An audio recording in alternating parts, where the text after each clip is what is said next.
वा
समचरण सरोजम सांद्रणीला भुदापम जगननिहितपाणिं मंडनं मंडनान तरुण तुलसीमाला कंदनं कन्यनेत्रं सदय धवलहासं विठ्ठलं चिन्तये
पांडुरंगा करो प्रथम नमन दुसरे चरण संताच्या त्यांच्या कृपादाने कथेचा विस्तारू बाबाजी सद्गुरु दास तुका जयांचे केली स्मरण होय सकल विद्येचे अधिकरण तेची बंधू श्री चरण श्री गुरूंचे ते नमस्कारुणी आता कलावज्ञ जीव धरार्थावतारम कांक तेजोदिका मोदिवक्त्रम खलानिशवादा पणोदर दक्षम समाधिस्थमूर्तिं भजे ज्ञानदेवम् ओम नमो नारायणाय ओम नमो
तुमचा अनुग्रह लादलो पावन झालो चराचरी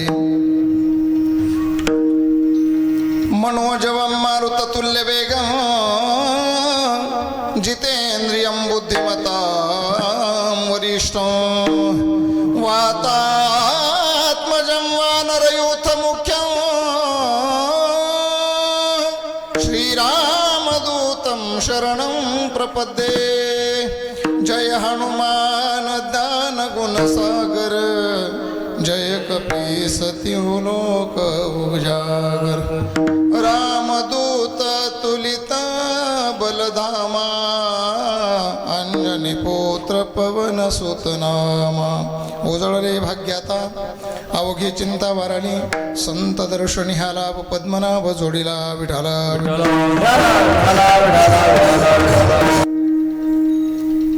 प्रस्तुत कीर्तन रूपी सेवेकरता निवडलेला अभंग वैराग्याची महामूर्ती देहू निवासी राहणारे श्री जगद्गुरु तुकाराम महाराज यांचा महत्वाचा उत्कृष्ट आणि 4 चरणाचा अभंग आपल्या सेवेसाठी निवडलेला आहे.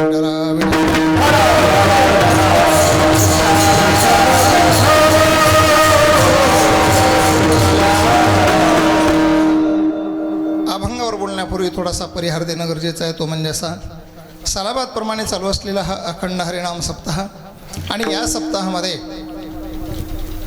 असं या सप्ताह करायचं म्हटलं की एकल्याचा नव्हे खेळ म्हणून मेळ मेळविला या नयाने मृदंगाचार्य लागतात, पेटी मास्तर लागतात, गायक लागतात, टाळकरी लागतात, सिस्टीमवाले लागतात.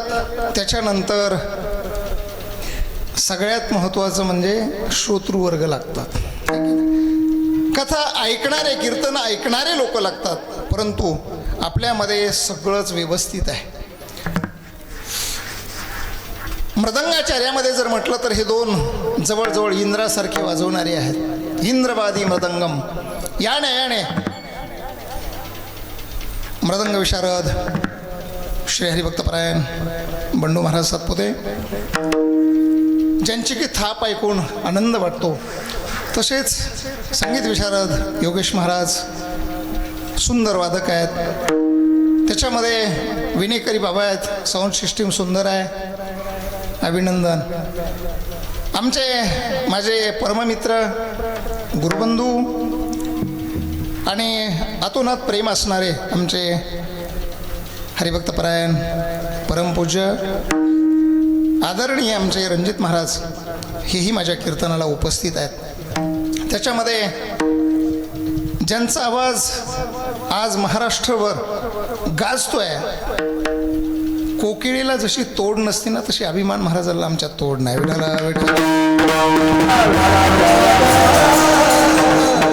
आणि सेम तसाच आवाज काहीच बदल नसणारे आमचे गोरख महाराज वायबट सेम दोन्ही ह्या अशा कोकिळा खरं तर तुम्हाला सांगू का आपल्या डोंगरपट्ट्यात त्या आल्यात म्हणूनच आपल्याला सर्वांना ऐकायला मिळते. लांब आळंदीकडे जर असते तर त्यांचं आपल्याला कशाला ऐकायला मिळालं असतं.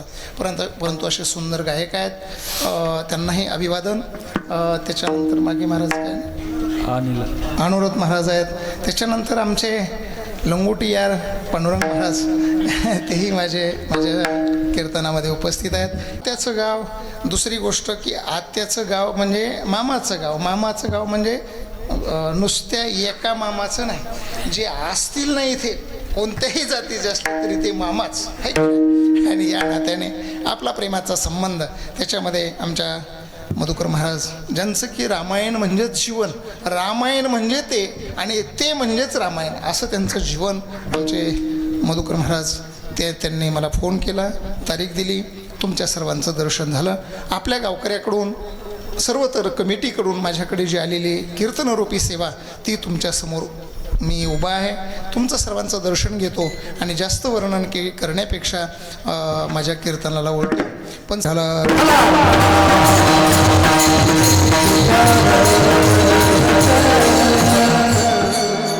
एक नाव असं राहिलं, आपले सर्जेराव अप्पा आहेत, त्यांचंही नाव घेण्याचं राहून गेलो. परंतु बाकीचे जे आहेत सगळेच मंडळी मोठे आहेत. माझ्या आपल्या आश्रमाच्या कामासाठी बरं का अध्यक्ष साहेब, आपल्या मंदिराचा छोटासा आश्रम आपण सुरू केलेला आहे, पण त्या आश्रमासाठी आपणचा खूप हातभार आहे. त्यांचा एक पाठीमागून हात आहे आणि तो असाच हात राहो, कारण मोठ्यांचा हात राहावा लागतो आहे की नाही. छोटे काही असं म्हणतात ना, काही आलेले बरे आणि काही न आलेले बरे, असं एक आहे. परंतु ते आता सांगत नाही, परंतु असाच हात तुमचा सर्वांचा पाठीमागे राहावा हीच तुमच्याकडे प्रार्थना करतो आणि माझ्या सेवेकडे कळले भाग्य आता अवघे चिंता वारले संत दर्शनी हा लाभ पद्मनाभ जोडला. संपुष्ट हे हृदय पेटी करोणी पोटी साठवू संत दर्शन ह्या लाभ पद्मनाभ जोडीला. तुका म्हणे होता ठेवा तो या भावा सापडला संत दर्शन ह्या लाभ पद्मनाभ जोडीला. अभंग तुकाराम महाराजांचा आहे. तुकाराम महाराज या अभंगातून सुंदर असं विवेचन सांगतात. माझ्या जीवनामध्ये देवाची संगती झाली, माझ्या जीवनामध्ये संताची संगती झाली, म्हणून माझं भाग्य उजळलं. आणि त्याच्यामुळे काय झालं तर माझ्या जीवनामध्ये देवाची आणि संताची संगती झाल्यामुळे माझी चिंता वारून गेली. चिंता वारणं वेगळं आणि पळून जाणं वेगळं. वारणं म्हणजे मरणं आणि पळून जाणं म्हणजे गेलेली, कधीतरी पळून गेलेली आहे ना, पळून गेलेली कधीतरी येऊ शकते, पण मरून गेलेली हा, तशी माझी चिंता जी आहे ना, माझी चिंता वारलेली आहे. आणि कशामुळे वारली? संत दर्शनी हा लाभ. हे कशामुळे झालं? संत दर्शनी हा लाभ. आणि या संताच्या दर्शनाचा लाभ असा मिळाला की ज्याच्या बेंबीतून कमळ निघालं आणि त्या कमळावर सिंहासन करणारा वैकुंठाधिपती तो आम्हाला पद्मनाभ, तो आम्हाला मिळाला. पद्मनाभ जोडीला तो जो मिळाला तो कुठे ठेवला महाराज?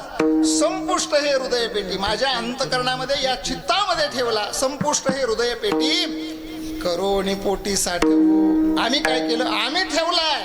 तुम्ही सुद्धा असाच भगवान परमात्मा तुमच्या अंतकरणामध्ये ठेवा. संपुष्ट हे हृदय पेटी करोनी पोटी साठवू. बरं महाराज, हा साठवणारा, साठवलेला किंवा साठवण्यासाठी तुम्ही घेतलेला हा तुमच्याकडे अगोदरच होता का आता कुठून आणला हो? आता कुठून आणला? तुकाराम महाराज म्हणतात तसं नाही रे, आता कुठून आणणार आहे? हा पहिलाच होता. तुका म्हणे होता ठेवा, तो अगोदरचाच होता, पण संताच्या संगतीमुळे या भावाने, भक्तीच्या भावाने तो या भावा सापडला. विठ्ठल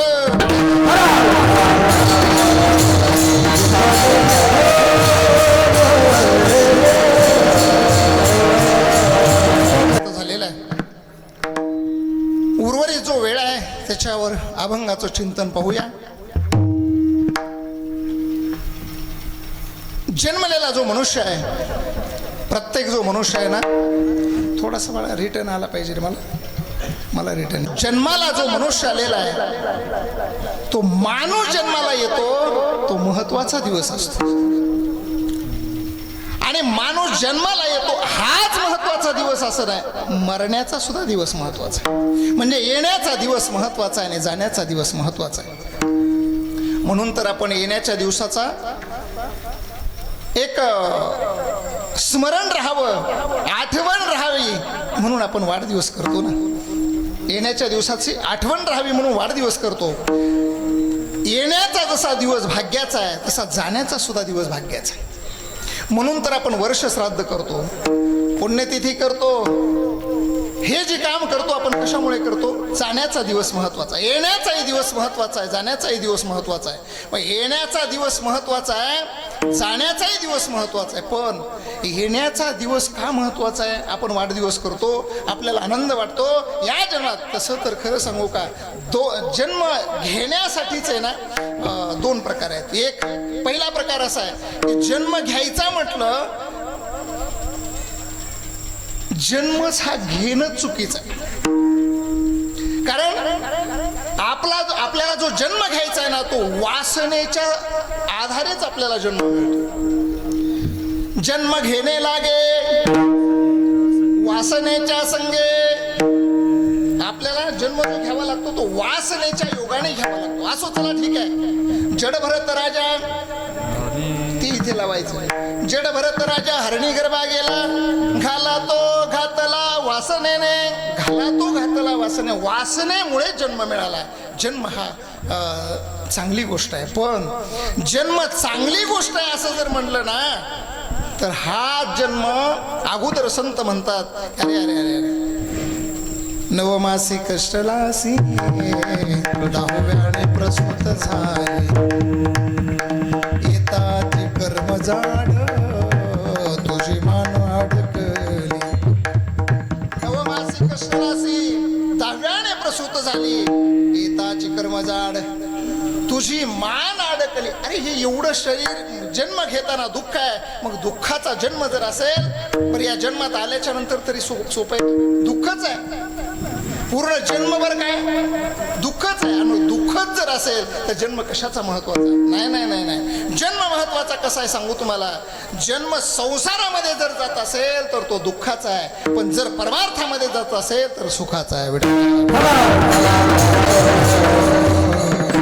एकच गुलाबाचं झाड आहे पण एकाच गुलाबाच्या झाडाचे दोन फुलं तोडलेत. एक देवाच्या पायावर गेलेलं आहे आणि एक मैतीला गेलं. मला सांगा कोणतं चांगलं आहे? देवाच्या पायावर गेलेलं ते चांगलं आहे. तसं जन्म आपल्याला घ्यायचा म्हटलं ना तर तो देवासाठी परमार्थासाठी जर जन्म घेतला तर तो मात्र खूप चांगला आहे. पण जर आपला संसारासाठी जन्म असेल तर आपला जन्म चांगला नाही. विठाला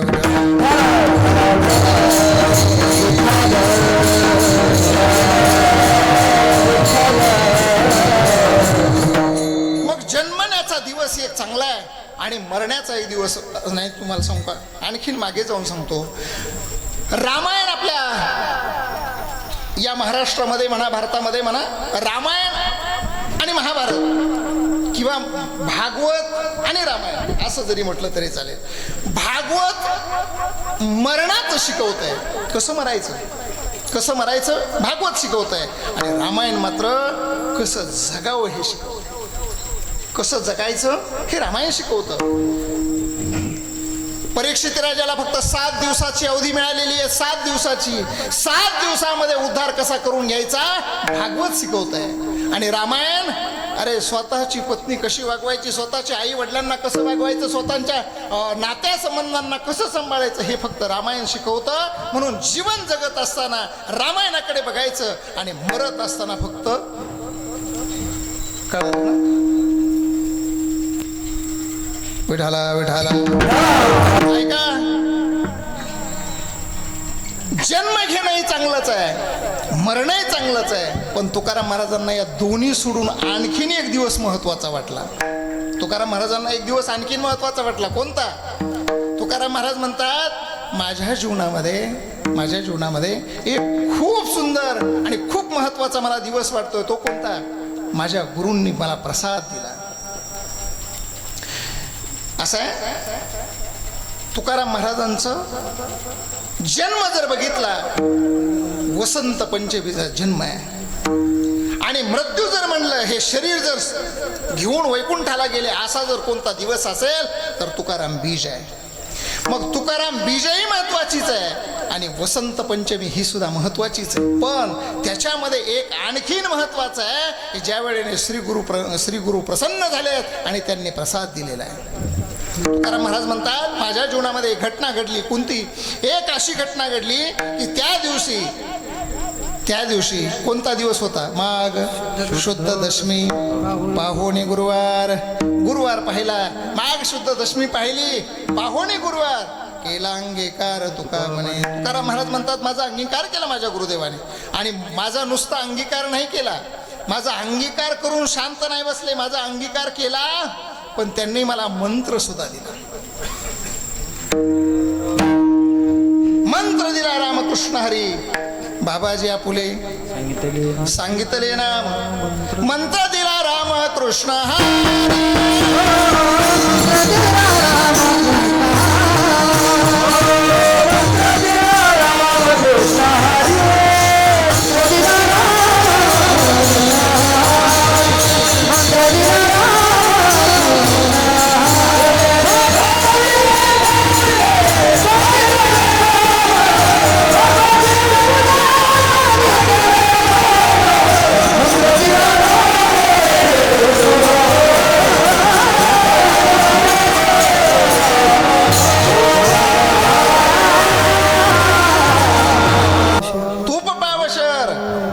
विसर स्वप्ना माझी.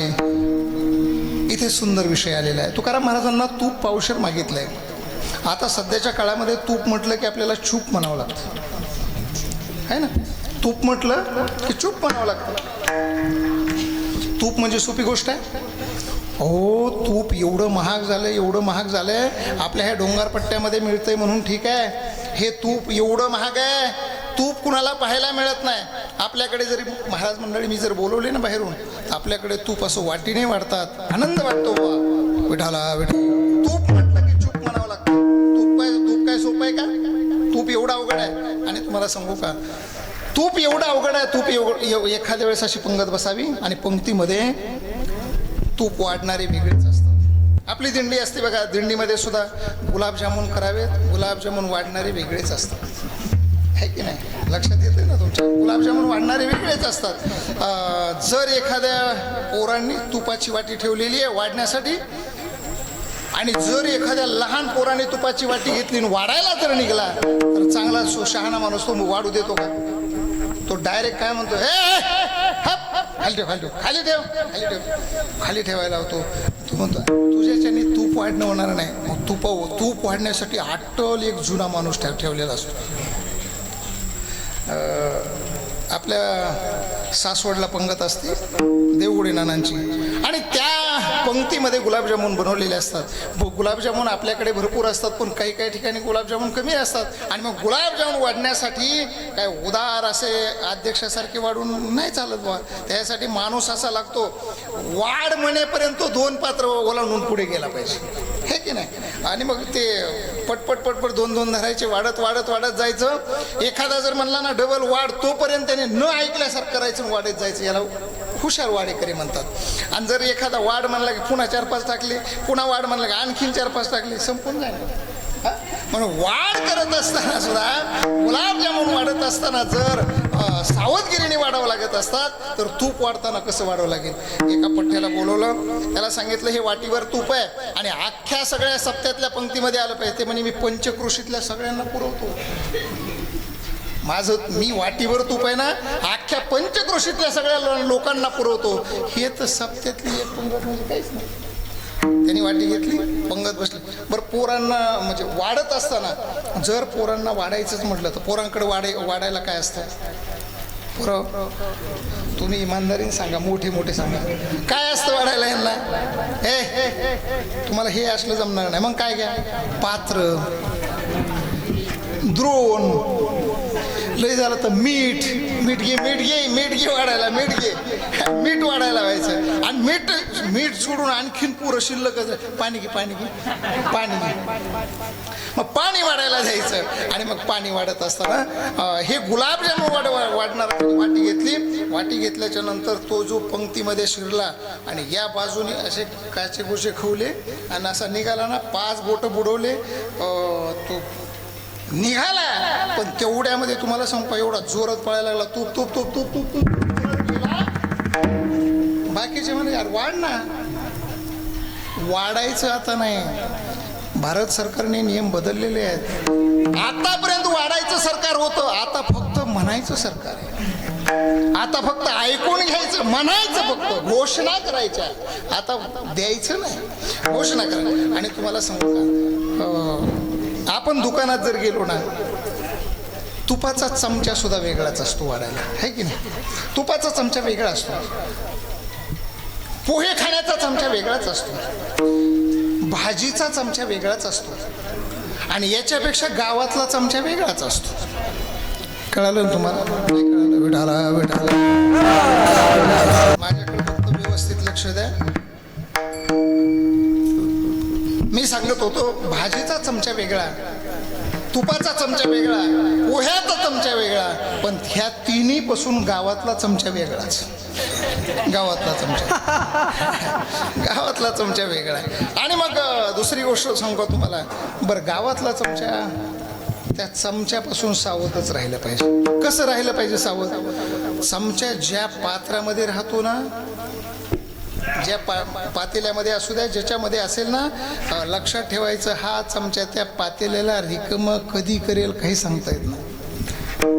त्या पातेल्यातली जी गोष्ट आहे तो संपवण्यासाठीच बसलेला असतो. म्हणून चमच्यापासून राजकारण माणसं असू द्या, नव्हते महाराज असू द्या, सावध राहिलं पाहिजे. विठाला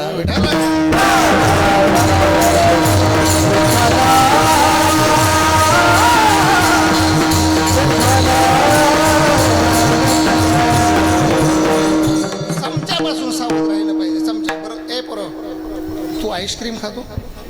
कधी बीडला गेल्यावर आईस्क्रीम खाल्लीस? त्या डब्यामध्ये आईस्क्रीम असते, ती चमचा येतो त्या डब्यामध्येच आहे ना, आणि त्या चमच्याने आपण आईस्क्रीम खातो. त्या आईस्क्रीम खाल्ली आईस्क्रीम खाल्ल्याच्या नंतर तो चमचा घेतो, खिशात ठेवतो का फेकून देतो? चमच्याने समजून घ्यायचं.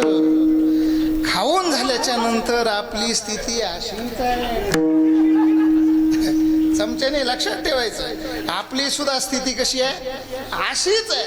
खाऊन झाल्याच्या नंतर कधी फेकून देईल काही सांगता येत नाही, त्याची अवस्था तशी होणार आहे. म्हणून हा चमचा, तुपाचा चमचा वेगळा आहे. तूप वाढायचं जर म्हटलं, तुपाची वानवायवा, आणि तुपाची वानवा असल्यामुळे वाढणं सुद्धा कठीण झालंय. तूप नुसतं तूप करत जायचं, तूप करत परत यायचं, अशा पद्धतीने तूप आहे. पण इथे मात्र तू पावशर मागितलंय.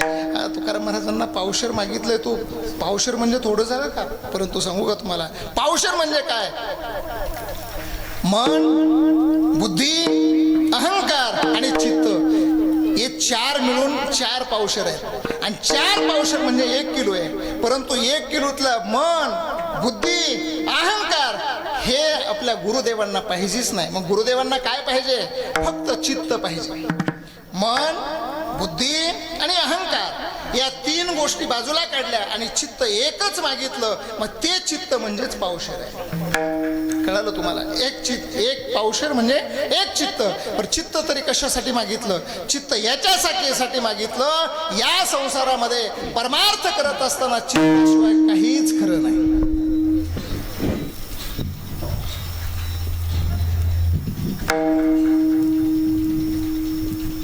चित्ताशिवाय काय खरं आहे? चित्त नाही नामे तरी ते व्यर्थ. त्रिवेणी संगमी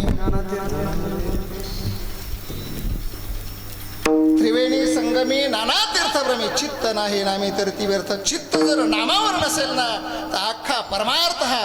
तुम्हाला सांगू का, आता मी अगोदर विनोद केला, तुम्हाला का कळाला नाही? चित्त तिकडे गेलो होतं. विठाला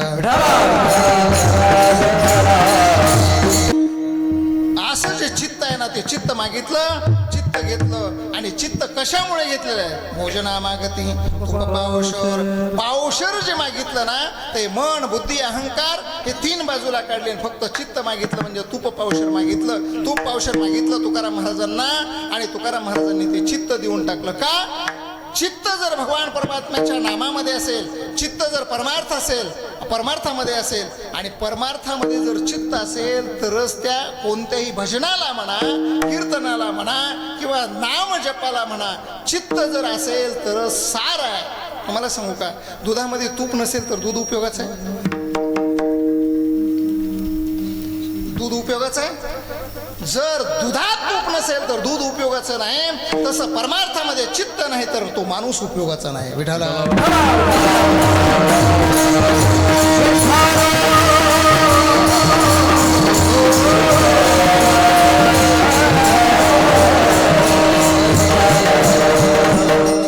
चित्त नाही नामी तरी ते व्यर्थ. भगवान परमात्मा सुद्धा असं म्हणतात ना, चित्त जर नसेल ना तर तो माणूस कोणत्याही ठिकाणी बसला तरी तो व्यवस्थित बसू शकत नाही. म्हणून तो भगवान परमात्म्याने सांगितलं की माझ्याकडे तुम्ही परमार्थ करत असताना मला फक्त चित्त समर्पण करा, मला चित्त समर्पण करा. विठाला विठाला संगतीची आवड लागते आणि संत संगतीची आवड लागल्याच्या नंतर आपल्या जीवनामध्ये एक घटना घडते आणि मग देवाची प्राप्ती होते. पण प्राप्तीसाठी संताच्या संगतीची गरज असावी लागते आणि अशा दोघांची संताची संगती आणि देवाची कृपा झाली रे झाली की आपलं भाग्य उजळत असतं. अभंग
एकदा टाळ्या वाजवा बरंच. उजळले भाग्य आता, भाग्य आमचं उजळले भाग्य आता. आणि मग अवघी चिंता वारली. एक एक शब्दाचा अर्थ सांगून जातो तुम्हाला. उजळले भाग्य आता, पहिला शब्द आहे उजळले. उजळणं म्हणजे काय? एका एका शब्दाचा अर्थ सांगून जातो. उजळणं म्हणजे काय? चकाकी येणे. उजळणं म्हणजे काय? चकाकी येणे. चकाकी कधी येते? घासल्याच्या नंतर. तांब्याचं भांडं आहे, तांब्याचं भांडं चकाकी येण्यासाठी काय करावं लागतं? घासावं लागतं, पण घासावं लागतं, परंतु त्याला पितांबरी लागत असते, है की नाही. मग प्रत्येक बाजू जर बघितली आपण, कोणतीही वस्तू चकाकी जर आणायची असेल तर त्याला वेगवेगळे प्रकार आहेत. सोन्याला जर चकाकी आणायची असेल तर आपल्याला काय करावं लागेल? व्हील वापरून चालेल? व्हील साबण नाही ना, व्हील कपड्याला चालते, है की नाही. व्हील साबण वापरून जात. पहिले चकाकी म्हणजे उजळण्यासाठी आहे ना, आपले महिला मंडळीचा जास्त संबंध येतो ते उजळण्यासाठी. सोनं आहे ना, उजळण्यासाठी आपण सोनाराकडे जातो आणि उजळून आणतो. पहिले घरी सुद्धा येत होते. इकडे आले ते का नाही? इकडं नव्हते आले, महिला मंडळीला माहिती असतील. मागे एकदा येत होते, सोनं उजळायला यायचे. सोनं उजळायला बऱ्याच लोकांनी सोनं दिलं हो, पण ते सोनं दिलं उजळायला, ते गेले, ते आणखी नाही आलेच नाही. असे सोनं उजळायला गेले, ते आणखीन आलेच नाही, उजळले. असं जे उजळलेलं आहे ना, ते कधी कधी उजळायला सोनं दिलं, ते सोनं घेऊनच आले नाही, उजळून तर दिलंच नाही. सोनं उजळण्यासाठी सोनाराकडे जावं लागतं, तसं आपलं भाग्य उजळण्यासाठी आपल्याला संताकडे जावं लागतं. विठाला विठ्ठला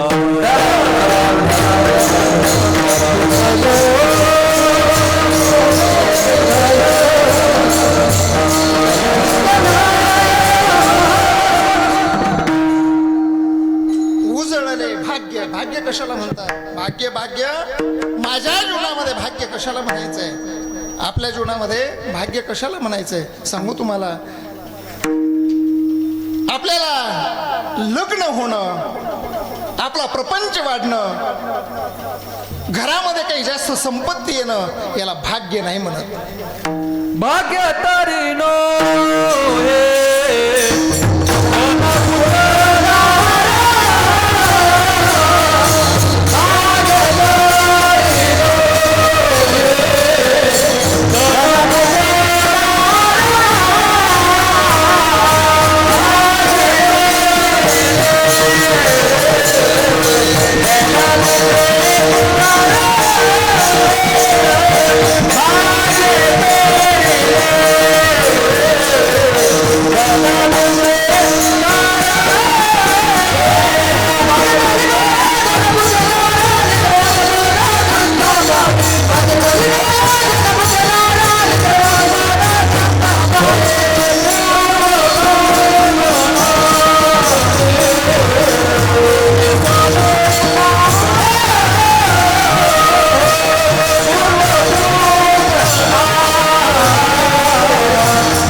निकटवास बरा संतापाही.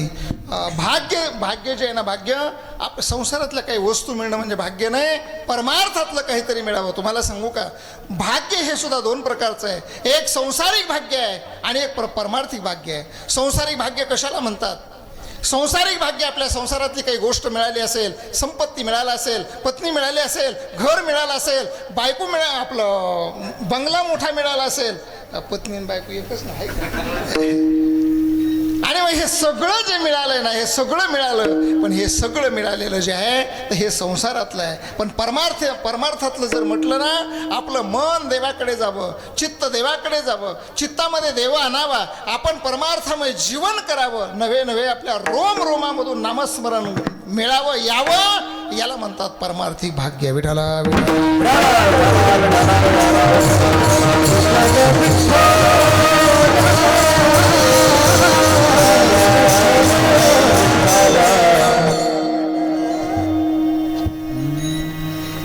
भाग्य. सुंदर गोड दृष्टांत सांगतो तुम्हाला, गोड दृष्टांत सांगतो ऐका. भाग्य कशाला म्हणतात? भाग्य याला म्हणतात, जे पावलं उद्या राजसिंहासनावर बसणार आहेत तेच पावलं वनाच्या दिशेने चालू लागतात, याला म्हणतात भाग्य आहे. रामायण ऐकणारे आपण आहोत. जे पावलं उद्या राजसिंहासनावर बसणार आहेत, पण त्यांना कैकईची मंथरा कैकईला गुरु भेटली. कैकईने 2 वर मागितले. 2 वराचा परिणाम दशरथ राजा मरणासन्न अवस्थेमध्ये पडलेला आहे. आणि रामचंद्र प्रभूच्या लक्षात आलं की अरे अरे माझ्या वडिलांना त्रास होतोय. भेटायला गेले, कळालं, आणि ही हकीकत कळाल्याच्या नंतर वल्कल्य धारण केलं आणि वनवासात गेलं. याला म्हणतात भाग्य. विठ्ठला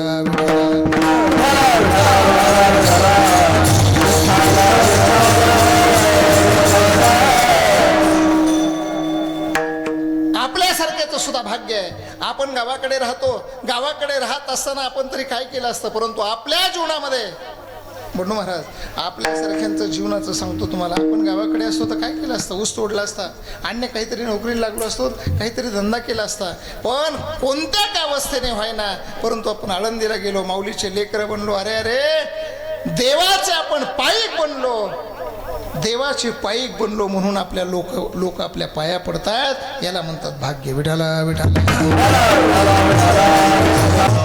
भाग्य कशाला म्हणायचं सांगू तुम्हाला. रामचंद्र प्रभू वनवासात गेलेले आहेत. एक प्रसंग सांगतो तुम्हाला. रामचंद्र प्रभू वनवासात आहेत. 13 वर्ष, जवळजवळ 5.5 महिने झालेले आहेत. निवांत रामचंद्र प्रभू आणि सीतामाई बसलेले आहेत. सीतामाईला सांगितलं, सीते आपण 14 वर्षाचा वनवास घेतलेला आहे, पण 14 वर्षाचा वनवास आतापर्यंत 13.5 वर्ष झालेले आहेत, आनंदात गेलेले आहेत. 5-6 महिने राहिलेले आहेत. या 4-5 महिन्यामध्ये आपल्याला काय करायचं आहे, बरेच राक्षस मारायचे आहेत, राक्षस कुळच संपवायचं आहे. तुझ्यावर खूप मोठी जिम्मेदारी आहे. सीतामाईने सांगितलं, भगवान सांगा कोणती जबाबदारी माझ्याकडे. त्यांनी सांगितलं काही नाही, आजपासून तू काय करायचं, तू तुझ्या स्वरूपामध्ये राहायचं नाही, तू माझ्या पायामध्ये घुसायचं. अग्नी पेटवल्या गेला. अग्नीमध्ये सीतामाई, पुन्हा नंतरचा अग्नी सगळ्यांना माहिती बरं का. सगळेजण काय म्हणतात, अग्नीमध्ये घुसली, परीक्षा दिली, त्याच्यानंतर रामचंद्र प्रभूंनी सीतेला घेतलं. असं नाही बाबा, ते अगोदरच सीतामाई अग्नीत बसलेली होती. सीतामाई ज्यावेळेस पुढे उभी राहिलेली आहे, अग्नीमध्ये पदार्पण केलं आणि रामचंद्र प्रभूंनी सांगितलं, माझा उजव्या पायाचा अंगठा आहे. उजव्या पायाच्या अंगठ्याचं नख असं थोडंसं वरती ओढलं आणि रामचंद्र प्रभूच्या उजव्या पायाच्या अंगठ्यामध्ये सीतामाई सामावल्या गेली. आणि तिथून पुढे सीतामाईला सांगितलं, इथून पुढे तू सावली रूपाने राहायचं, छाया रूपाने राहायचं. आणि आपण असा निकसही लावला पाहिजे. मला सांगा, जी सीतामाई लहान असताना धनुष्य धरून खेळत होती. लहान पोरं नाही का, एक काठी घेतात, अशा टांगड्याच्या मध्ये ती काठी धरतात आणि घोडं घोडं घोडं घोडं करत खेळतात, आहे की नाही. त्या पद्धतीने एक सीतामाईने ते बाण घ्यायचा आणि घोडं घोडं करत खेळायचं. जनक राजाच्या लक्षातच आलं नाही. एक दिवशी धनुष्य जिथं ठेवलेलं होतं, ते धनुष्याच्या खाली थोडंसं उखणल्यासारखं झालं होतं. जनक राजा उगं बोलता बोलता बोलून गेले घरच्यांना की थोडंसं धनुष्याच्या जवळ सारून घ्या. सारून घ्या म्हटल्याच्या नंतर या जानकीने म्हणजे सीतेने ऐकलं आणि सीतेने काय केलं, ते धनुष्यच उचललं डाव्या हाताने आणि उजव्या हाताने मस्त सारून घेतलं आणि त्याच्यावर पुन्हा धनुष्य ठेवून दिलं. संध्याकाळी आले, बघितलं, राजा आला. राजा म्हणतात, प्रधानाला वगैरे विचारलं, धनुष्य कुणी उचललं होतं, सारून खालून घेतलेलं आहे, कुणी उचललं. तपास का केला, सीतामाईने उचललं. कसं उचललं, अरे 10,000 सैन्य लागतं हे धनुष्य उचलण्यासाठी, आणि सीतेने कसं उचललं. जवळ आले, सीतेला विचारलं, सीते बेटा धनुष्य तू उचललंस? म्हणे हो. काय झालं धनुष्य उचलण्यासाठी? म्हणे धनुष्य अरे 10,000 सैन्याला उचलत नाही, तू कसं उचललंस? बाबा मी असं उचललं, डाव्या हाताने उचललं आणि उजव्या हाताने असं सारून घेतलं. माझा दृष्टांत गोड आहे, सिद्धांत खूप छान आहे, ऐका नीट. डाव्या हाताने धनुष्य उचललंय, उजव्या हाताने सारून घेतलंय, असं सारून घेतलं म्हणून सांगितलं. जनक राजाला अशी चक्कर आल्यासारखीच झाली. जे धनुष्य 10,000 सैन्याने उचलत नाही तेच धनुष्य सीता डाव्या हाताने उचलते. कोण असेल ही? कोण असेल? बहुतेक जगज्जननी असेल. आणि ज्या वेळेस ते धनुष्य उचलते हे जनक राजाच्या लक्षात आलं. जनक राजाने पण ठेवला की ज्या वेळेस माझी मुलगी वयात येईल ना, ज्यावेळेस सीतेचं स्वयंवर होईल, हे धनुष्य जो उचलेल त्याला मी स्वयंवर रूपामध्ये त्याला माळ घालीन आणि माझी सीता अर्पण करेल. वयात आली, सीतेचं स्वयंवर सुरू झालं. जो रावण सुद्धा, जो आता सीतेला घेऊन गेलेला रावण, तोच रावण तिथे आला आणि त्याने सुद्धा ते धनुष्य उचलण्याचा, धनुष्यभंग करण्याचा प्रयत्न केला. धनुष्यभंग झाला नाही झाला. धनुष्य त्यावेळेस रावणाला उचललाच नाही. आता रावणाला जर धनुष्य उचलत नसेल, सीता कशी उचलली? नाही कळालं आहे ना? जर धनुष्य उचललं नाही तर सीता कशी उचलली? याचा अर्थ आहे रामचंद्र प्रभूची सीता म्हणजे हे ब्रह्मांडाची मालकीण आहे. ती रावणाला कुठं उचलत असती, पण उचलली का? सावली रूपाने होती विठाला.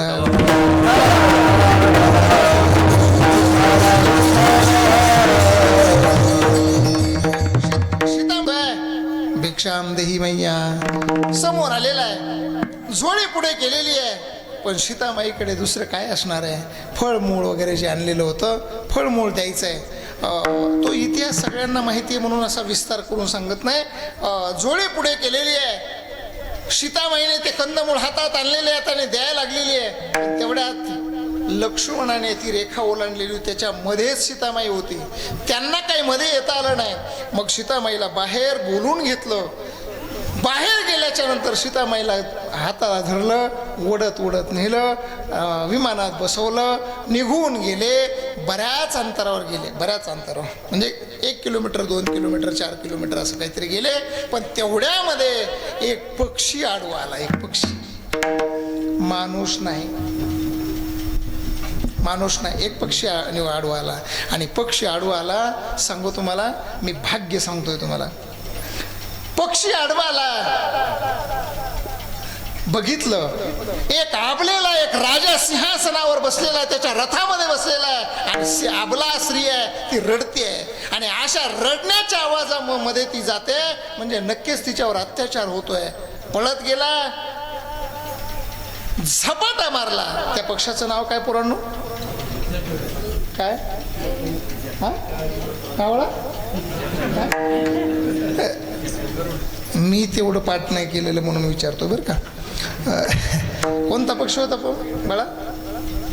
हा, क्या बात आहे, वा. हा, पिंगळा होता का?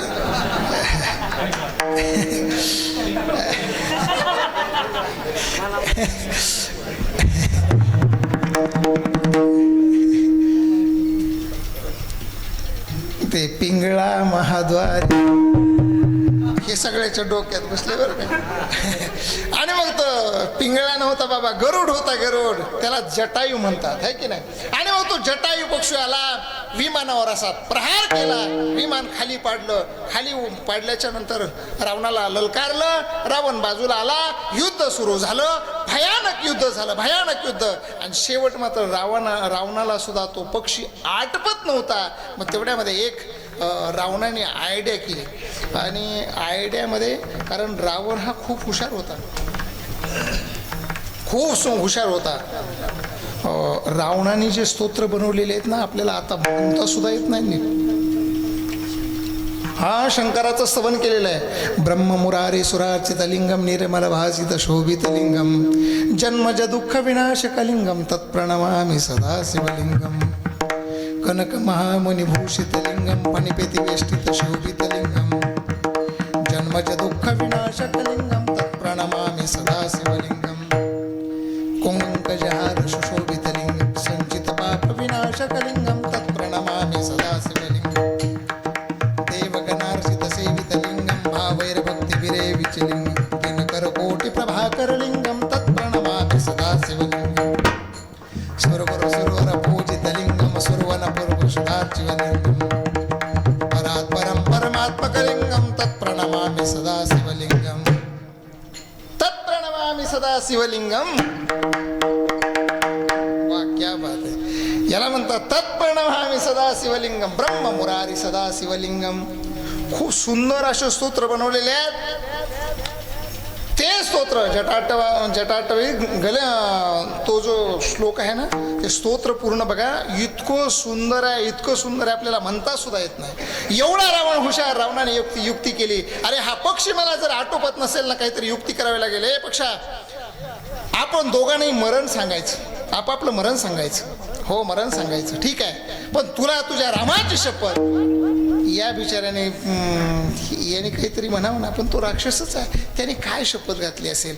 रावणाने म्हटलं मला सुद्धा माझ्या गुरुची शपथ, मला जी शपथ घालायची ते सांग. शपथ घेतली. त्याने सांगितलं माझ्या ना पायाच्या अंगठ्यामध्ये मरण आहे. पक्षाने मात्र त्या जटायूने खरंच सांगितलं माझ्या पंखामध्ये मरण आहे. आणि पंखामध्ये मरण म्हटल्याच्या नंतर तो जटायू झडप घेतोय. पण झडप घेता घेता लक्षात आलं की याला मारायचं असेल तर पायाचा अंगठा फोडला पाहिजे. पण रावणाच्या लक्षात होतं पायाचा अंगठा फोडला जरी फोडला याने तरी मी मरणार नाही, पण याचे पंख उपटल्याशिवाय राहणार नाही, कारण रामाची शपथ घेतलेली याने. आणि तेवढ्यामध्ये जटायू इकडे तिकडे पळतोय. आणि जटायूने जी धाव घेतली रावणाचा उजव्या पायाचा अंगठा फोडला. पण अंगठा फोडत असताना या बाबाने दोन्ही पंख उपटले आणि रक्तबंबाळ झाला. रक्ताच्या थारोळ्यात पडलेला तो जटायू नुसता म्हणायचा राम राम राम. इकडे मात्र ते विमानामध्ये सीतेला बसवलं, निघून गेला. मला पुढचा विषय मला सांगायचा नाही, इथे फक्त भाग्याचा विषय सांगायचा आहे.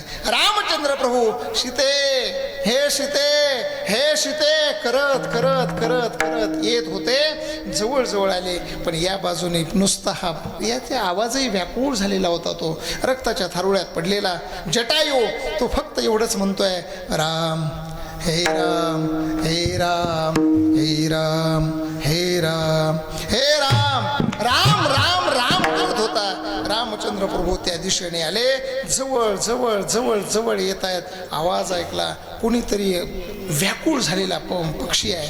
पण राम म्हणतोय कोण असेल. लक्ष्मणा बघ रे कोण आहे बघ.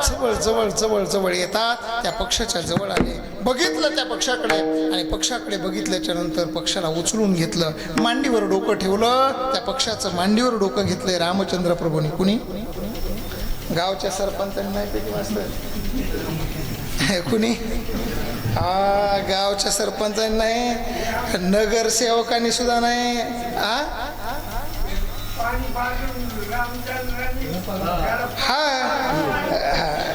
आणि मग माहिती नसल्यावर ते बोललेच नसते आहे की नाही, माहिती आहे. आणि मग नगरसेवकांनी नाही, आमदारांना नाही, खासदारांनी नाही, मंत्र्यांनी नाही, पंतप्रधानांनी सुद्धा नाही, राष्ट्रपतीने सुद्धा नाही म्हटलं तरी चालेल. माझ्या ब्रह्मांडाचा मालक रामचंद्र प्रभूने मांडीवर डोकं घेतलंय. पक्षाला मांडीवर घेतलंय. आणि मांडीवर घेतल्याच्या नंतर जटायूला विचारतात जटायू तुझी अवस्था कशाने झाली सांग, काय झालं तुला. जटायू म्हणतो देवा एक अबला स्त्री होती रे, एक अबला स्त्री होती. अबला स्त्री नुसती राम राम राम करत होती आणि तिला उचलून एका रावण या नावाच्या एका महामूर्खाने घेऊन गेलेला आहे. असं म्हटल्याच्या नंतर रामचंद्र प्रभूला वाईट वाटलं. पुन्हा त्याच्या डोक्यावरून हात फिरवला. जटायू तुझी काय इच्छा आहे सांग ना. काहीच नाही माझी इच्छा देवा, तुम्ही कोण आहात सांगा. म्हणे मी राम आहे. असं का राम आहात तुम्ही, देव आहात, बस बस बस माझं कल्याण झालं. इतना तो करना स्वामी जब प्रांतन से निकले, श्री गंगा जी का तट हो यमुना का बंसी बट हो, श्री गंगा जी का तट हो यमुना का बंसी बट हो, मेरा सावरा निकट हो जब प्रांतन से निकले.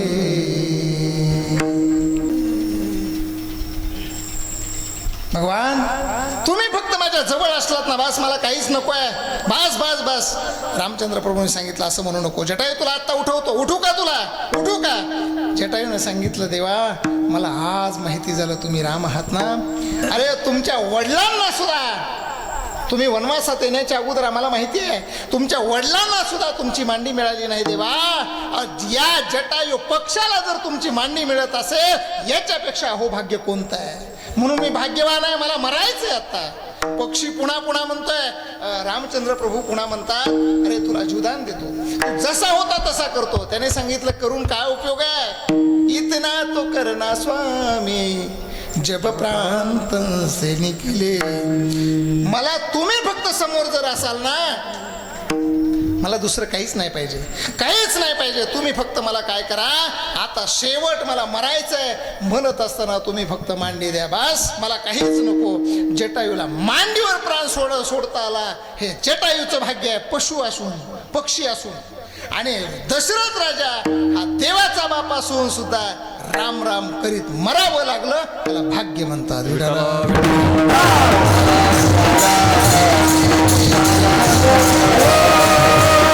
भाग्य आहे ना आपलं. हे जीवन आहे ना, जीवन हे क्षणभंगूर आहे, हे मरणार आहे, कुचक आहे, नासक आहे. पण हेच शरीर आपलं आयुष्य किती वर्षाचं आहे,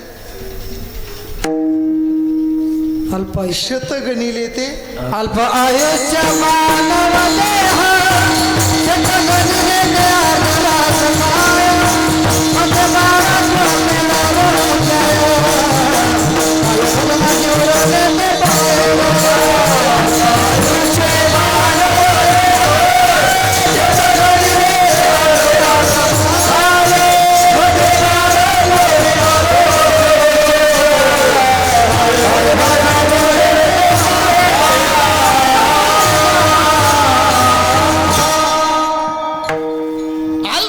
मानव देह 100 वर्ष आयुष्य आहे, बरोबर आहे. 100 वर्ष आयुष्य आहे, त्याच्यातलं अर्ध गेलं, पुन्हा चतकुर गेलं, हे मला आता सांगत बसायचं नाही. पण 100 वर्ष आयुष्य आहे, 100 वर्षाने आपण मरणार आहे. पण जर जर आपण विचाराने, चांगल्या विचाराने जगलो, संताची संगती झाली, किंवा संतच जर झालो ना आपण, तर आपण 100 वर्ष जगत नाही, 100 वर्ष जगत नाही. सांगू तुम्हाला, छत्रपती शिवाजी महाराज शरीराने गेले किती वर्ष झाले नाही माहित. आपण शिवाजी महाराज की जय म्हणतो राव, असलं असतं काय परवा. हा बरं चला ठीक आहे. ज्ञानोबाराय निघून गेले, ज्ञानोबाराय निघून गेले आमचे. ज्ञानोबारायला किती वर्ष जाऊन झाले, 750.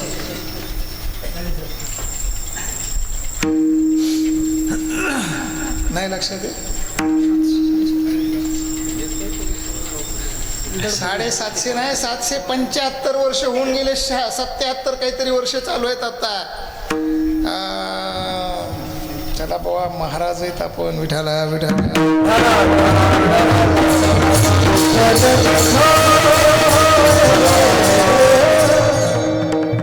आपण ज्ञानोबारायचे लेकर आहेत. आपल्याला माहिती आहे 750 पावणे 800 वर्ष होऊन गेले माऊलींना जाऊन, बरोबर आहे. पण माऊलींना जाऊन जरी 750 वर्ष झाले असं जरी तुम्ही म्हणत असाल, पण आत्ताही जिवंत आहेत की नाही.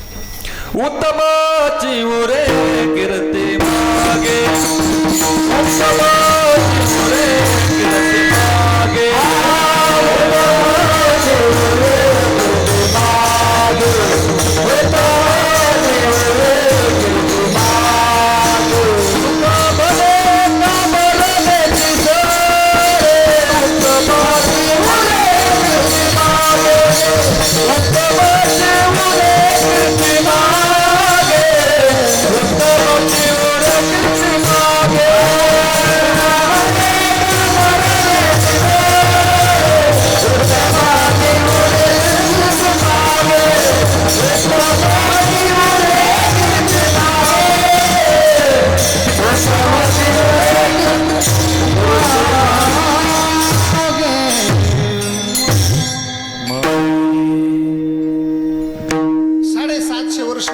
ज्ञानोबारायांना, बरोबर आहे.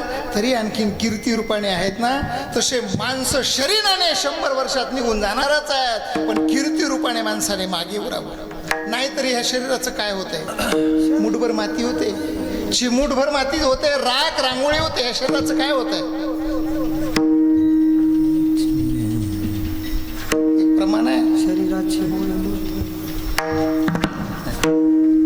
शरीराचे होय माती. शरीराची काय होते? माती होते बा, शरीराची होय माती. कोणी नये रे सांगाती, कोणी नये रे सांगाती, शरीराची होय माती. शरीराची माती होणार आहे. आपण जर जीवन जगत असताना आपण कीर्ती रूपाने राहण्याचा प्रयत्न केला तरच आपली कीर्ती पाठीमागे राहत असते, नाहीतर 100 वर्षामध्ये मरून जातो. चला, मला पुढे सांगायचं आहे. भाग्य भाग्य तुम्हाला लक्षात आलं. पुढे मला चलायचं आहे. उजळले, भाग्य आणि आता. आता हा शब्द आलेला आहे. आता शब्द कधी येतो? एक अर्धा दृष्टांत मागे होऊन गेलाय आणि अर्धा दृष्टांत काही बोलायचं शिल्लक आहे. त्यावेळेस आतमध्ये 2 गोष्टीच्या मध्यंतरी आता येत असते. 2 गोष्टीच्या. आता तुम्ही कृपावंत, साधू संत जीवल, आता तुम्ही कृपावंत, साधू संत जीवलक. आता हा शब्द येतो ना, ज्यावेळेस बायको नवऱ्याला बरंच बोलते, बराच वेळ हा ऐकून घेतो आणि ऐकून घेतल्याच्या नंतर पुन्हा शेवट म्हणतो आता. काय करायचं, नेमकं काय करायचं आता? हे सगळं बोलून झाल्यावर तसं म्हणावं लागतं. महाराज, एवढं अवघड आहे. लग्नाचा तर विषय सोडूनच द्यायचा. आता ज्यांचं राहिलंय त्यांचं ते अवघडच झालंय, पण त्यांचं अवघड झालं. पण सांगू का तुम्हाला, परवाच्या दिवशी एक माझ्याकडे माणूस आला. दुसऱ्या आपल्या गाडीवरचा ड्रायव्हर होता. त्याला म्हणलं, काय रे बाबा, तुझं लग्न जमणार होतं, झालं का? पसंती वगैरे झाली का? त्याने सांगितलं, वर्षभर कोणतीही मुलगी आली की मी पसंतच म्हणतो, पण पोरगी पसंत, पोरीने तर पसंत मला केलं पाहिजे ना. ही आपली आत्ताची स्थिती झालेली आहे. आता इथून पुढे गेलेली जी स्थिती आहे आणि आता जी येणारी आहे त्याच्या मध्यंतरी जो येतो तो आता शब्द येतो. उजळले भाग्य आता, आणि अवघी चिंता उजळले भाग्य आता, अवघी चिंता वारली. आता चिंता मात्र आमच्या जीवनामध्ये वारून गेली. कशामुळे वारून गेली? संत दर्शनी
संत दर्शनी हा लाभ पद्मनाभ जोडला.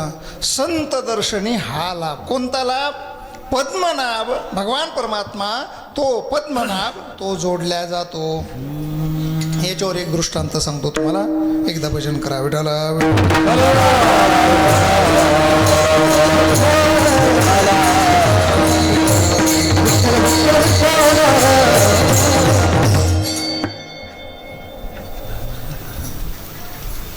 पैठणवरून नाथ महाराजांचं प्रवचन प्रत्येक दिवशी ऐकायचं.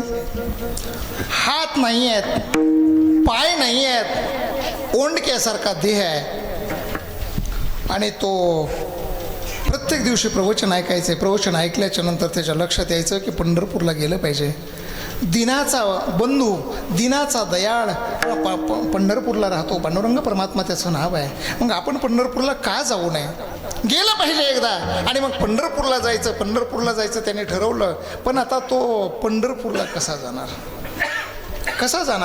काय पाय नाही आहेत, हातही नाही आहेत. आता पहिले गाड्याची वगैरे सोय नव्हती, परंतु आता गाड्याची सोय आहे. पण त्यावेळेला गाड्याची सोय नव्हती, पायी चालत जायचं. पण त्यावेळेस पायी चालत जात असताना पण याला पायच नव्हते, कसं जायचं? असा एक पैठणचा भक्त होता. त्याचं नाव तुम्हाला आठवतंय? नाही आठवत? त्याचं नाव कुर्मदास आहे. आणि मग तो कुर्मदास नाथ महाराजांचं प्रवचन ऐकून असा मंत्रमुग्ध व्हायचा. एक दिवशी डायरेक्ट वैराग्य निर्माण झालं आणि डायरेक्ट ठरवलं की आता मात्र पंढरपूरला गेल्याशिवाय राहणार नाही. पंढरपूरला निघाल्याच्या नंतर तिथून निघाला. परंतु कसं जायचंय? पाय असते तर चालत गेला असता. त्याला फक्त असं लोटाळ्या खातच जायचंय ना. मग तिथून निघाला, आपेगावपर्यंत आला. आपेगावपर्यंत आल्याच्या नंतर तो ओंडक्या सारखा देह, आपले पाय सुद्धा वारीमध्ये जर चालत असलो ना आपण, तर पाय सुद्धा असे घासले जातात. तळपाय घासले जातात चप्पलमधून सुद्धा, आहे ना महाराज? पाय घासले जातात. परंतु तो जो देह आहे, तो देह जो आहे तो कातड्याचा आहे. आणि कातड्याने चालायचं आहे, तळपाय नाही आहे त्याला. आणि कातड्याने चालत असताना अशा लोटांगळ्या घेत निघाला. आपेगावपर्यंत आला. अंगाचे कातडे निघालेले आहेत. कातडे निघाले. कुर्मदासाची दया आली. कुठे चाललात महाराज? कुठे चाललात तुम्ही?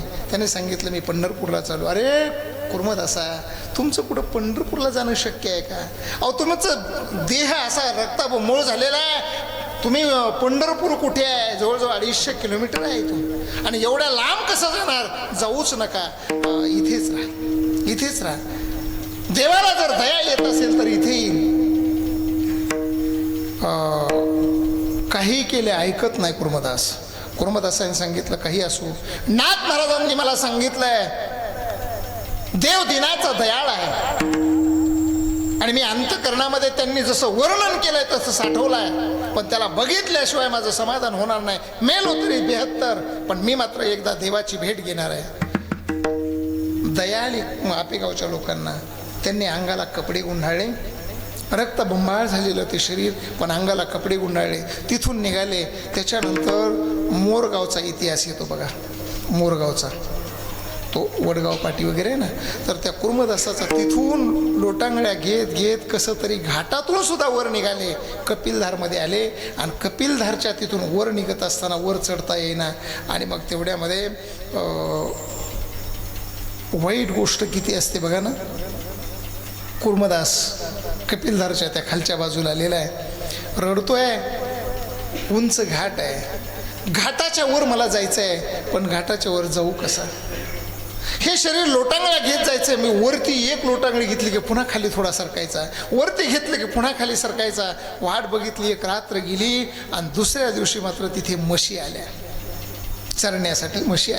म्हशी चरण्यासाठी आल्याच्या नंतर कुर्मदासाला खूप आनंद वाटला की काही ना काही ही म्हैस आली ना, कधी ना कधी ही वरती जाणारच आहे ना.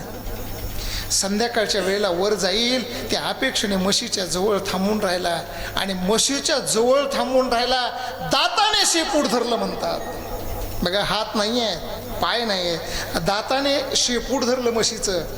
म्हैस थोडीशी गडबडल्यासारखी झाली आणि पळायला लागली. शेपूटच सोडलं नाही. घाट वर चढेपर्यंत शेपूट सोडलं नाही म्हणतात. काय इतिहास आहे यांचा. एक वैराग्यवान महात्मे कसलेत बघा. तोंडात धरलेला शेपूट घाट चढेपर्यंत सोडला नाही. म्हैस कोणत्या दिशेने पळाली असेल? जरा विचार करा. प्रसंग किती बिकट आहे. आणि मग तो तसाच तो ओंडक्यासारखा देह म्हशीने पुढे उड्या मारायच्या, ओढत चालायचं. आता दाताने धरल्यावर ते दातही टोचत असतील ना शेपटाला. तशीच म्हैस उधळत घाटातून वर आली. आणि घाटातून वर आल्याबरोबर त्याला हायसं वाटलं नाही, आता मात्र इथून पुढे मी जाऊ शकतो. म्हशीचा शेपूट सोडून दिला. म्हशीचा शेपूट सुद्धा रक्तबंबाळ झालेला होता. एवढा दाताने करकचून धरलेला होता. पण त्यावेळेस मात्र असं सांगतात त्या कुर्मदासाच्या अंगाला कातड तर राहिलं नाही, पण मासाचे लचके सुद्धा तुटून जात होते. कसा तरी तो देह मांजरसुंब्याच्या घाटाच्या वरती आला. तिथून पुढे ते मासाचे लचके तुटून जात आहेत, पण तिथे माणूसच नाही. तसंच लोटाळ्या घेत मांजरसुंबाहून वडगाव, उदंड वडगाव आणि मोरगावच्या पाठीच्या तिथे काहीतरी एक मंदिर होतं म्हणतात पहिलं. आणि त्या जाग्यावर लोक सगळे गोळा झाले. त्या लोकांनी पुन्हा दया दाखवली, पुन्हा त्या कुर्मदासाची विनंती केली, खाऊ वगैरे घातलं आणि तिथे पुन्हा अंगाला पूर्ण वस्त्र असे बरेच गुंडाळले. तिथून कुर्मदास या लोकांनी विनंती केली, रडतायत लोक, पण कुणाचंही ऐकलं नाही. कुर्मदास तसेच निघू लागले. तिथून निघाले, कुंतलगिरीला गेले, कुंतलगिरीहून बार्शीपर्यंत गेले आणि बार्शीच्या नंतर फक्त कुर्डवाडीपर्यंत गेले. त्या एरियामध्ये थांबले. तिथून पुढे जाणं शक्य नव्हतं. उद्याच्याला एकादशी आलेली आहे आणि आज दशमीचा दिवस आहे. कुर्डवाडीपर्यंत गेलेला आहे. लक्षात आलं की आता मात्र एकादशीच्या दिवशी मी काही जाऊ शकत नाही. आणि मग जाऊ शकत नाही म्हटल्याच्या नंतर फक्त हंबरडा फोडला. तेवढ्यात वारकरी चालले होते. वारकऱ्याला सांगितलं, तुम्ही सनकाधिक संत म्हणविता कृपा म्हणतं, एवढा करा उपकार, सांगा देवा नमस्कार. तुम्ही देवाला माझा निरोप सांगा. आणि संतांना सांगितलं, संतांना बोलून घेतलं. त्यांना सांगितलं, काही नाही, पांडुरंगाकडे जाल तुम्ही, दर्शन घ्या, भारीला लागा, दर्शन घ्या, पण तुमचं घेतल्याच्या नंतर माझ्यासाठी एकदा डोकं ठेवा, एकदा डोकं पायावर ठेवा. आणि डोक्यावर पायावर डोकं ठेवल्याच्या नंतर फक्त एवढं सांगा, देवा माझं दर्शन झालं रे, पण एक भोळा भक्त आहे, अंगाचे कातडे निघालेले आहेत, हात पाय नाही आहेत आणि कुर्मदास त्याचं नाव आहे, कुर्डवाडीच्या एरियामध्ये येऊन पडलेलं आहे, तिथून पुढे येणं शक्य नाही आहे. तुला जर वाटत असेल तू दिनाचा दयाळ असशील तर त्याला दर्शन दे, एवढाच निरोप सांगा. पांडुरंग परमात्मा तिथून निघाले. एकादशीला सगळे वारकरी पंढरपूरमध्ये, पण पांडुरंग परमात्मा कुर्डवाडीमध्ये आले. जवळ घेतलं त्या कुर्मदासाला, मांडीवर घेतलं आणि मांडीवर घेऊन कुरवाळलं आणि मग सांगितलं, कुर्मदासा कुठं चालला असतो? म्हणे पांडुरंगाची भेट घ्यायची, दर्शन घ्यायचं आहे.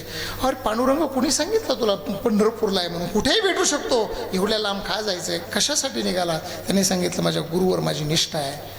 एकनाथ महाराजांनी मला वर्णन केलेलं आहे, माझा पांडुरंग परमात्मा पंढरपूरला आहे म्हणून मी पंढरपूरला चाललेलो आहे, पण देव मला भेटणार नाही. तुम्ही जर निरोप सांगत असाल तर सांगा. त्यांनी सांगितलं, निरोप कशाला सांगतो? अरे तुझं भाग्य उदयाला आलेलं आहे. तुझ्या गुरुदेवांनी सांगितलंय ना, जो पंढरपूरमध्ये पांडुरंग परमात्मा तोच आज तुझ्या समोर उभा आहे. बघ माझ्याकडे. डोळ्याने असं एकदम सद्गतीत झाले, कंठ दाटून आला. डोळ्याने बघितलं आणि बघितल्याच्या नंतर एकदाच बघितलं आणि साठवून ठेवलं. कसं ठेवलं? कसं?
पोटी साठवू संपुष्ट हे हृदय पेटी करोनी पोटी साठवू. संपुष्ट हे आपल्या अंतकरणामध्ये चित्तामध्ये भगवान परमात्म्याला साठवलं पाहिजे. कसं साठवलं पाहिजे?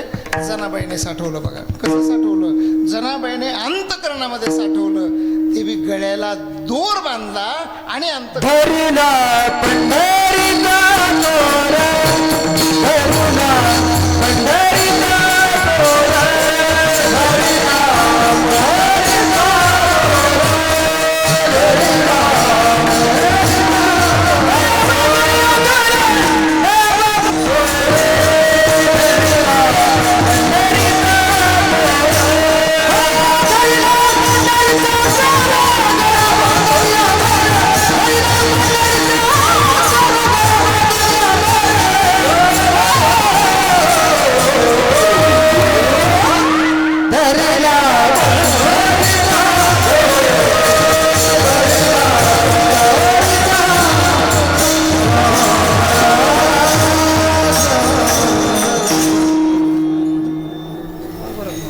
धरिला पंढरीचा चोर, गळा बांधून दूर, हृदय बंदी खाना केला, हात विठ्ठल कोंडीला. हृदय बंदी खाना केला, हात विठ्ठल कोंडीला. हृदय बंदी खाना केला, हात विठ्ठल कोंडीला. हात विठ्ठल कोंडीला. धरिला धरिला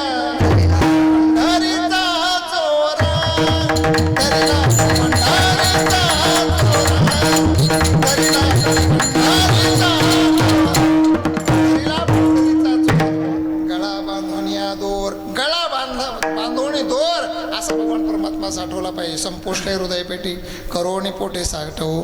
आणि असा जो भगवान परमात्मा जो साठवला ना तो कुठून आणून साठवला? मध्ये होता ठेवा,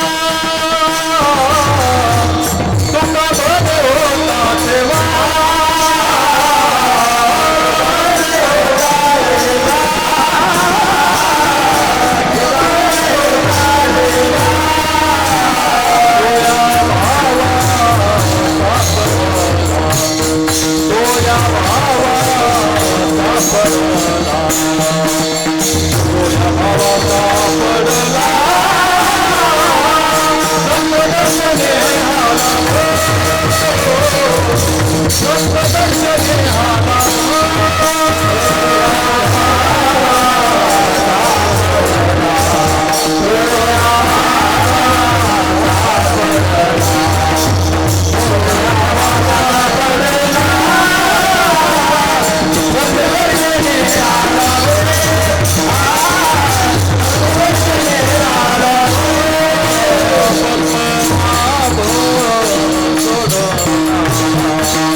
Oh,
माझं भाग्य समजतो आणि तुम्हालाही एक आशीर्वाद देतो की तुमच्या जीवनामध्ये सुख समृद्धी ऐश्वर्य मिळो हीच माऊलीकडे प्रार्थना करतो आणि माझ्या सेवेला पूर्णविराम द्या. माऊली तारा